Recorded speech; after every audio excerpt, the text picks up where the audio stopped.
आज की हमारी वर्कशीट नंबर 28 रहेगी, सामाजिक विज्ञान विषय से संबंधित रहेगी, जिसमें हम हमारी पृथ्वी और हमारा आवास जो हमारी बुक रहेगी उसका अध्याय 5, जिसमें हम पृथ्वी के विभिन्न परिमंडलों के बारे में पढ़ रहे थे, उसी के बारे में आगे पढ़ेंगे। और आज हम पढ़ेंगे जलमंडल के बारे में। ये हमारी कक्षा 6 की वर्कशीट है, जो कि सोमवार यानी कि 25 जनवरी की वर्कशीट रहेगी। सबसे पहले बच्चे क्या करेंगे, विद्यार्थी के नाम की जगह अपना नाम डालेंगे और कक्षा अध्यापक के नाम की जगह अपने कक्षा अध्यापक का नाम जो है वो डालेंगे। तो शुरू करते हैं अध्याय 5, पृथ्वी के प्रमुख परिमंडल, और इसमें हम पढ़ेंगे जलमंडल के बारे में। तो यहाँ पर देखिए हमें दिखाई दे रहा है किस तरीके से आप देख सकते हैं कि हमने पिछले वाली वर्कशीट में पढ़ा था कि जो ये नीला भाग है वो सारा जल से घिरा हुआ है, और इसके बाद हमारे जो 5 महाद्वीप हैं उनके यहाँ पर नाम जो है वो हमें दिखाई दे रहे हैं। और अब हम चलते हैं आगे कि जो महासागर रहेंगे, विश्व के 5 प्रमुख कौन कौन से रहेंगे। तो देखते हैं कि विश्व के 5 प्रमुख महासागर हैं। सबसे पहले हम करते हैं प्रशांत महासागर के बारे में। प्रशांत महासागर सबसे बड़ा महासागर है। यह पृथ्वी के 1/3 भाग पर फैला है। पृथ्वी का सबसे गहरा भाग मैरियाना गर्त इसी महासागर में स्थित है। तो मैरियाना गर्त जो कि सबसे गहरा भाग है पृथ्वी का, वो प्रशांत महासागर में स्थित है। दूसरा है अटलांटिक महासागर।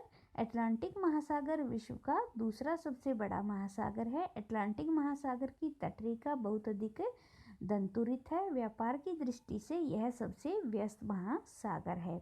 तो व्यापार की दृष्टि से सबसे व्यस्त महासागर कौन सा है? अटलांटिक महासागर है।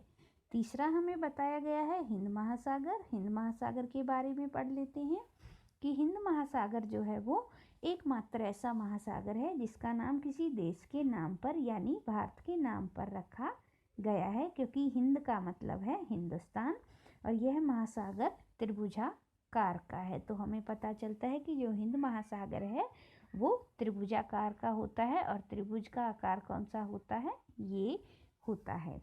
फिर है दक्षिण महासागर।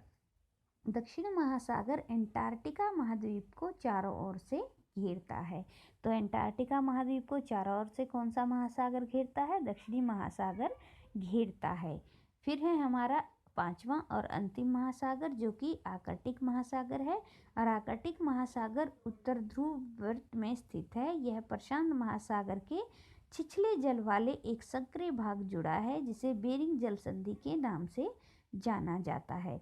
तो अगर हमसे पूछा जाए कि प्रशांत महासागर को आर्कटिक महासागर से कौन सी जल संधि जोड़ती है, तो हमारा उत्तर हो जाएगा बेरिंग जल संधि जो है वो प्रशांत महासागर को आर्कटिक महासागर से जोड़ती है।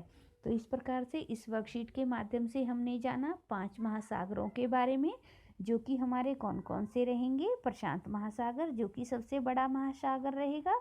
दूसरा अटलांटिक महासागर जो कि दूसरा सबसे बड़ा हमारा महासागर रहेगा। तीसरा जो रहेगा हमारा हिंद महासागर, जो कि हिंदुस्तान के नाम पर इसका नाम पड़ा है, और एक ऐसा महासागर है जिसका नाम किसी देश के नाम पर पड़ा है और जिसका आकार जो है वो त्रिभुजाकार है।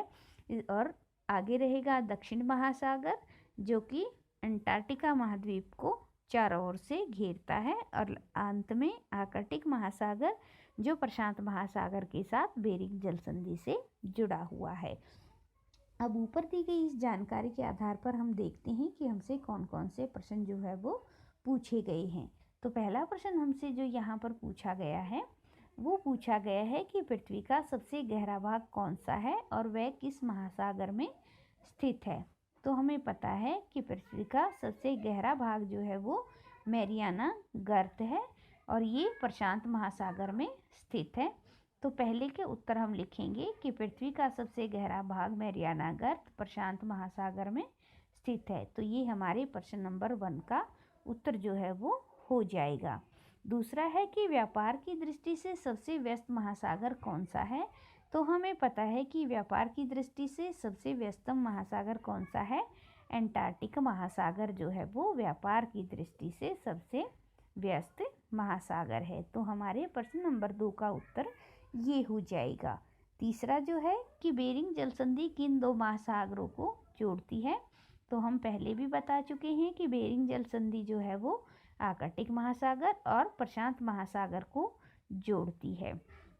तो यहाँ पर हमारा उत्तर क्या हो जाएगा, आर्कटिक महासागर और प्रशांत महासागर को जो है वो बेरिंग जल संधि जो है वो आपस में जोड़ती है। तो जो हमारा प्रश्न नंबर 3 रहेगा उसका उत्तर हो जाएगा आर्कटिक महासागर और प्रशांत महासागर को बेरिंग जल संधि जो है वो आपस में जोड़ती है। तो इस प्रकार से हमारी ये वर्कशीट यहाँ पर कंप्लीट होती है और अंत में हमें दिया गया है कोविड से संबंधित उचित व्यवहार संबंधी संदेश, जिसके अनुसार अगर हम कोविड-19 से बचना चाहते हैं तो हमें नियमित रूप से अपने हाथों को साबुन और पानी से धोना चाहिए।